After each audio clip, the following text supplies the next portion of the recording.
بسم اللہ الرحمن الرحیم، السلام علیکم۔ کانسیپٹ ڈیجیٹل لرننگ کے اس پلیٹ فارم پہ ہم آپ کو دوبارہ خوش آمدید کہتے ہیں۔ Students, today we are going to start our next series of English F S C part 2۔ English series کو ہم اسٹارٹ کرنے جا رہے ہیں۔ سب سے پہلے ہم نے بات کی تھی کورس انٹروڈکشن پہ۔ کورس انٹروڈکشن کے بعد آج ہم اپنے فرسٹ لیسن اسٹارٹ کرنے جا رہے ہیں۔ جیسے کہ اسٹوڈنٹس ہم پہلے بھی بات کر چکے ہیں کہ آپ نے سیکنڈ ایئر میں 2 بکس پڑھنی ہے، بک 2 اور بک 4، یعنی کہ ناول پڑھنا ہے ساتھ ایک۔ بک 2 جو ہے اس کے 2 پارٹس ہیں، آج ہم اس کو سٹارٹ کرنے جا رہے ہیں۔ اس کے لیے سب سے پہلے میں آپ کو پیپر کے بارے میں بتا دوں کہ پیپر کے حوالے سے آپ کو اس میں سے 15 نمبر کا پیپر آئے گا۔ 15 نمبر کا پیپر کس طرح سے آئے گا، اس کی ڈویژن ہم پہلے بھی بتا چکے ہیں، لیکن آج ہم دوبارہ اس کو ریپیٹ کر دیتے ہیں کہ سب سے پہلے تو آپ کو 12 نمبر کے اس میں سے کویسچن آئیں گے۔ 6 کویسچن آئیں گے، شارٹ کویسچن ہوں گے، 2 نمبر کے 1 کویسچن ہوگا، 12 نمبر کے کویسچن ہوں گے، اور 3 آپ کو اس میں سے سینونیمز آئیں گے، یعنی کہ ایم سی کیوز میں، آبجیکٹیو ٹائپ میں۔ تو اس لیے آج ہم اس کو سٹارٹ کرتے ہیں۔ سب سے پہلے ہم لاسٹ پہ اس کے سینونیمز بھی دیکھیں گے، کیونکہ وہ بڑے امپورٹنٹ ہے ہر پیپر میں۔ اس کو جو پیپر پوائنٹ آف ویو سے جو پچھلے پیپرز میں آ چکے ہیں ان ورڈز کو ہم دیکھیں گے۔ تو سٹارٹ کرتے ہیں آج ہم اپنا لیسن، دا ڈائنگ سن۔ ڈائنگ سن پہلا لیسن ہے، ڈوبتا ہوا سورج، مرتا ہوا سورج۔ اس کے بارے میں آپ کو 1-2 باتیں بتا دوں۔ ڈائنگ سن جو ہے ایک by sir James Jeans. Sir James Jeans نے ایک کتاب لکھی تھی جس کا نام تھا دا مسٹیریس یونیورس۔ دا مسٹیریس یونیورس ایک کتاب ہے جو سر جیمز جینز نے لکھی تھی۔ اس لیسن، اس جو بک کا ایک چھوٹا سا پارٹ اٹھا کے آپ کے سلیبس میں لگایا گیا ہے، رکھا گیا ہے، ٹھیک ہے۔ تو یہ بھی کیونکہ اس بک سے لیا گیا تو یہ بھی سر جیمز جینز کا لکھا گیا ہے۔ دا مسٹیریس یونیورس بک تھی جس کا یہ ایک حصہ ہے چھوٹا سا۔ تو ہم سٹارٹ کرتے ہیں سب سے پہلے لیسن۔ سب سے پہلے میں نے اس کے چند ایک پوائنٹس نکالے ہیں جس کو ہم فردر ڈسکس کریں گے پورے سیکوینس کے ساتھ جس طرح آپ کی بک پہ سلیبس میں دیے گئے ہیں۔ اسٹوڈنٹس، جس طرح فرسٹ ایئر میں ہمیں انگلش میں یعنی کہ بک 1 سے آپ کو ٹرانسلیشن آتی ہے، آپ کو انگلش دی جاتی ہے، آپ نے اس کا اردو ترجمہ کرنا ہوتا ہے، سیکنڈ ایئر میں ایسا بالکل بھی نہیں ہوتا۔ سیکنڈ ایئر میں کیا ہوتا ہے جی، سیکنڈ میں سب سے پہلے تو آپ کو صرف ایک پیرا جو آپ کہہ سکتے ہیں جو لیسن ہے اس کو انڈرسٹینڈ کرنا ہے، آپ نے اس کو سمجھنا ہے، کیونکہ وہ آپ کے لیے صرف سمجھنا کی حد تک ہوتا ہے، آپ نے اس کی ٹرانسلیشن نہیں کرنی ہوتی، صرف آپ کو آپ نے اس کو کمپریہینڈ کرنا ہے تاکہ آپ اس قابل ہو جائیں کہ آپ اس میں سے کویسچن دیکھ سکیں یا کویسچن بنا سکیں یا کویسچن کے آنسرز دے سکیں۔ تو سب سے پہلے جو پہلا پوائنٹ ہم ڈسکس کرنے جا رہے ہیں وہ ہے جی لٹلنیس آف ارتھ پہ بات کرتا ہے۔ پہلے پیراگراف جو سٹارٹنگ لائن ہے اس میں کیا کرتا ہے، کہتا ہے جی کہ بہت ساری جو پوری یونیورس ہے نا، کہتا ہے ایک سورج ہے، ٹھیک ہے نا، ہماری جو کائنات ہے، ایکچولی یہ ایک تھیوری پیش کرتا ہے۔ سر جیمز جینز جو ہے وہ رائٹر جو ہے وہ ایک تھیوری پیش کرتا ہے کہ زندگی، evolution of earth, evolution of life پہ، کہ زندگی کیسے وجود میں آئی، یہ زمین کیسے وجود میں آئی، اس پہ بات کرتا ہے۔ سب سے پہلے پیراگراف میں کہتا ہے کہ جی زمین جو ہے اس سے چند جو ستارے ہیں یہ بڑے ہیں، چند ایک ستارے جو ہیں وہ زمین سے بہت بڑے ہیں، لیکن وہ صرف چند ایک ہیں، لیکن بہت زیادہ تر جو ہیں وہ زیادہ ستارے ہیں جو ہیں وہ اتنے بڑے ہیں، زمین سے اتنے بڑے ہیں کہ آپ اس طرح کہہ سکتے ہیں کہ ایک ستارے کے اندر لاکھوں کروڑوں زمینیں رکھ دی جائیں پھر بھی ان کے اندر جگہ بچ سکتی ہے۔ تو آپ خود سوچ سکتے ہیں کہ ہماری زمین کتنی چھوٹی ہے کہ ایک ستارے کے اندر لاکھوں کروڑوں زمینیں رکھ دی جائیں پھر بھی کیا ہوگا، اس کے اندر جگہ بچ جائے گی۔ تو یہ پہلی بات کرتا ہے لٹلنیس آف ارتھ پہ۔ پھر دوسرے نمبر پہ بات کرتا ہے جو ٹوٹل نمبر آف سٹار، یعنی کہ پورے کائنات میں، پورے یونیورس میں کتنے ستارے ہیں۔ کہتا ہے پورے کائنات کے جو ستارے ہیں وہ اسی طرح ہیں، اس طرح پورے دنیا کے جتنے سمندر ہیں ان کے جو ساحل ہیں، ان کی جو ریت ہے ان کو اکٹھا کر لیا جائے، جتنے اس ریت کے گرینز یعنی کہ ذرے ہیں وہ سارے کے سارے اتنے اس خلا میں سیارے موجود ہیں، ستارے موجود ہیں۔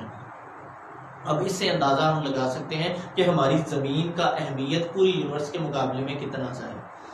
تو پہلے نمبر پہ ہم نے بات کی کہ لٹلنیس آف ارتھ کے زمین جو ہے وہ کتنی چھوٹی ہے، ایک ستارے کے اندر لاکھوں کروڑوں زمینیں آ سکتی ہیں۔ اور دوسرے نمبر پہ ٹوٹل نمبر آف سٹارز پہ بات اس لیے ہم نے کی کہ ایک جو پوری دنیا کے جو ساحل ہیں ان کے جو ریت ہے، جتنے اس ریت کے ذرے ہیں اتنے سیارے ہیں، اور اس ایک ذرے کا 10 لاکھواں حصہ جو ہے وہ ہماری زمین ہے، ٹھیک ہے۔ اس کے بعد وے آف ٹریولنگ پہ دوسرے پیراگراف میں بات کرتا ہے، کہتا ہے کہ کچھ جو ستارے ہیں وہ گروپس بنا کے حرکت کرتے ہیں یعنی کہ گردش کرتے ہیں، لیکن چند ایک ایسے ہیں جو سارے کے سارے وہ اکیلا یعنی کہ اکیلے سفر کرتے ہیں، اور بہت کم ایسا ہوتا ہے کہ کبھی ایک ستارہ دوسرے کے قریب آ گیا۔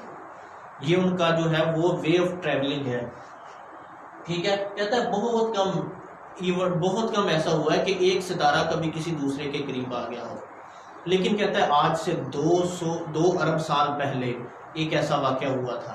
وہ واقعہ کیا ہوا تھا؟ کہتا ہے ریئر ایونٹ تھا بہت، کہ ایک ستارہ جو ہے وہ کہیں سے گردش کرتا ہوا وہ اس کے قریب آ گیا، سورج کے قریب آ گیا۔ جیسے وہ سورج کے قریب آیا تو جس طرح ایک جو چاند ہوتا ہے اس کی جو لہریں ہوتی ہیں وہ سمندر پہ پڑتی ہیں تو اس میں بدو جزر لہریں پیدا ہوتی ہیں، تو کہتا ہے اسی طرح جب وہ اس کے قریب آیا تو اس کی جو شعاعیں تھیں وہ سورج کے اوپر پڑنا شروع ہو گئیں، اور سورج کی سرفس کے وہ قریب آتا گیا، اور اس کی سرفس پہ ایک پہاڑ بننا شروع ہو گیا، اور وہ جو پہاڑ تھا وہ زیادہ سے زیادہ پھولتا گیا، بڑا ہوتا گیا۔ اس سے پہلے کہ وہ جو ستارہ تھا وہ پیچھے ہٹتا یا اس کے اور قریب آتا تو ہوا کیا کہ وہ جو پہاڑ تھا وہ پھٹ گیا، بلاسٹ ہو گیا۔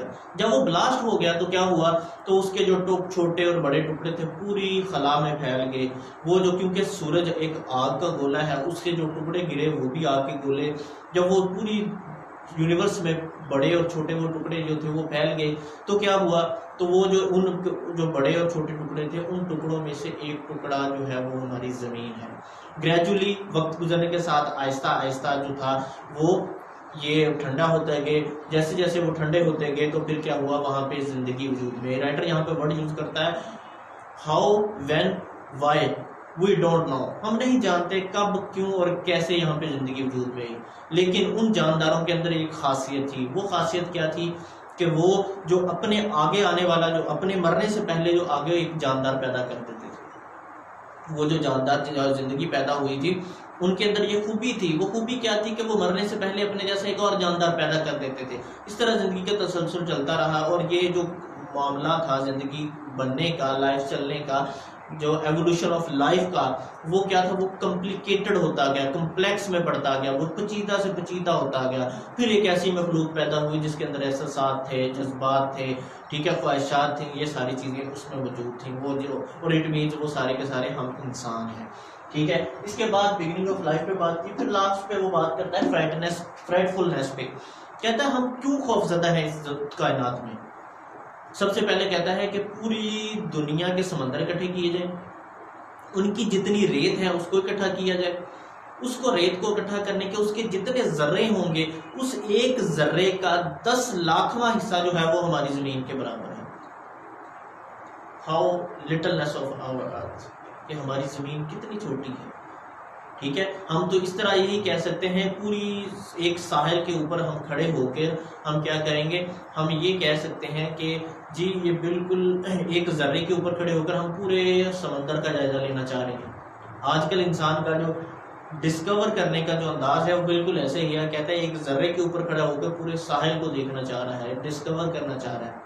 کہتا ہے ہمارے جو خوفزدہ ہونے کی بڑی وجہ یہ بھی ہے۔ دوسری وجہ جو ہے وہ یہ ہے کہ ہم پوری کائنات میں کہیں پہ بھی ایسی کوئی جگہ نہیں ہے جہاں پہ زندگی وجود میں آ سکے سوائے زمین کے۔ صرف زمین ہی ایسی جگہ ہے جہاں پہ کیا ہے، جہاں پہ ہم زندگی گزار سکتے ہیں، اور اس مناسب ٹمپریچر ہے، ٹھیک ہے، اور ایسی کوئی جگہ نہیں ہے۔ ایون کہ کہتا ہے کہ یہ پوری بالکل ایک چھوٹی سی پٹی ہے جس میں ہم زندگی گزار سکتے ہیں، جس میں مطابق ہم جہاں پہ ہم ٹھوس کو رکھیں ٹھوس رہے گا، مایا کو رکھیں وہ مایا رہے گا۔ کہتا ہے لیکن اگر اس کے اندر جائیں تو اتنی زیادہ سردی ہے کہ ہر چیز منجمد ہو جائے گی، فروزن ہو جائے گی ہر چیز، ٹھیک ہے، فریز ہو جائے گی ہر چیز۔ لیکن کہتا ہے اس سے تھوڑا سا باہر جائیں، اتنی ہاٹنس ہے، اتنی گرمی ہے کہ ہر چیز پگھل جائے گی۔ وہ جو ٹھوس ہے رکھیں گے وہ مایا میں پگھل جائے گا، اور اگر مایا رکھیں گے تو وہ ابلنا شروع ہو جائے گا، اتنی زیادہ گرمی ہے، ٹھیک ہے۔ پھر اس کے لاسٹ پہ وہ کہتا ہے کہ جو انسانی جو زندگی ہے اس کو وجود اس کا سٹیبل رہنے کے لیے جو مین چیز ہے وہ یہی ہے کہ ایک سوٹیبل ٹمپریچر ہو، جہاں پہ جو لیکوڈ رکھا جائے وہ لیکوڈ رہے، جہاں پہ وہ سالڈ رکھا جائے اس کو سالڈ رہے، اور یہ ایک بالکل چھوٹی سی پٹی ہے پوری کائنات میں۔ تو اسٹوڈنٹس پورے جو لیسن کا جو اوور ویو تھا وہ آج ہم نے دیکھا ہے، ٹھیک ہے۔ اس پہ سب سے پہلے ہم نے اس کو ایک دفعہ ریویو کر لیتے ہیں۔ سب سے پہلے ہم نے لٹلنس آف ارتھ پہ بات کی، کہ زمین کی زمین بڑی کتنی ہے، زمین کا ماہیت کتنی ہے، ٹھیک ہے، پوری یونیورس کے حساب سے. اس کے بعد total number of stars. Total number of stars ہم نے دیکھا کہ پوری کائنات کے جتنے سیارے ساحل ہیں اس پہ جتنی ریت ہے، اس ریت کو کیا کیا جائے، اگر اس کے ذرے جو ہیں وہ گنے جائیں یا ان کو اکٹھا کیا جائے، ان ذروں میں سے ایک ذرہ ہماری زمین کے برابر ہے، وہ سارے کے سارے سٹارز ہیں. ان کے وے آف ٹریولنگ پہ بات کی کہ کچھ گروپس میں حرکت کرتے ہیں یا سفر کرتے ہیں، کچھ اکیلے سفر کرتے ہیں.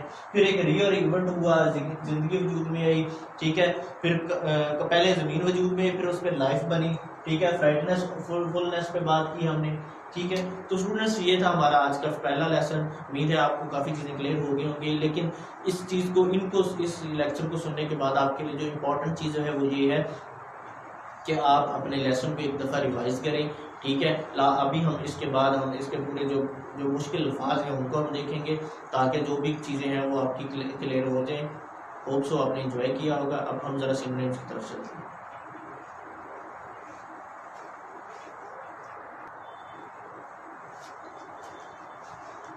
جی تو اسٹوڈنٹس اب ہم ذرا اس کے فرسٹ لیسن کے سینونیمز کی طرف چلتے ہیں. سینونیمز کیونکہ وی کانٹ اگنور دیم، بڑے امپورٹنٹ ہے. آپ کو پیپر میں 3 نمبر کی سینونیمز آنے ہیں. ویسے بھی ہمیں ٹرانسلیشن کے علاوہ بھی جیسے بھی ہم نے کویشچن آنسر کرنے ہیں تو ہمیں سینونیمز کا پتہ ہونا چاہیے تاکہ ہم بہتر طریقے سے جو سوالات ہیں ان کے جوابات دے سکیں.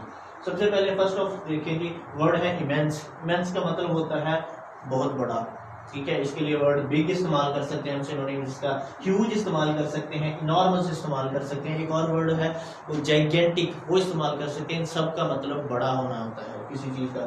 ریئر کا مطلب ہوتا ہے کبھی کبھار جو چیز واقع ہو، ٹھیک ہے. سیلڈم، اس کا مطلب بھی یہی ہوتا ہے. ایگزسٹ کا مطلب ہوتا ہے سروائیو، یعنی کہ کسی چیز کا وجود آنا، ٹھیک ہے. اس کے بعد ہے گریجولی کہتے ہیں سلولی، ٹھیک ہے.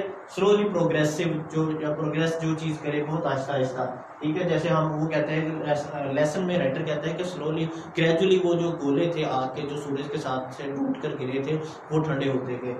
اس کے بعد فرائٹنگ کا مطلب ہوتا ہے خوفزدہ ہونا، ٹھیک ہے. فیئرفل، یہ بھی ہے خوفزدہ ہونا ہوتا ہے، ٹھیک ہے. اس کے بعد کمپلیکس ہے، کمپلیکس کہتے ہیں کمپلیکیٹڈ، پیچیدہ ہونا کسی چیز کا، مشکل ہو جانا، ٹھیک ہے. اس کے بعد امبیشن کہتے ہیں ایم ہونے کو کسی چیز کا، ٹھیک ہے. اسٹرانگ ڈیزائر کو کہتے ہیں. تو اسٹوڈنٹس یہ تھے ہمارے اس لیسن کے جو مشکل الفاظ تھے جن کو ہم نے سینونیمز کے طور پر دیکھا، ورڈ دیکھے اور ان کے سینونیمز دیکھے، ان کے میننگس دیکھے. تو امید ہے آپ لوگوں کو کافی چیزیں کلیئر ہو گئی ہوں گی. انشاءاللہ نیکسٹ لیکچر میں ایک اگلے لیسن کے ساتھ آپ کو دوبارہ حاضر ہوں گے. اللہ حافظ.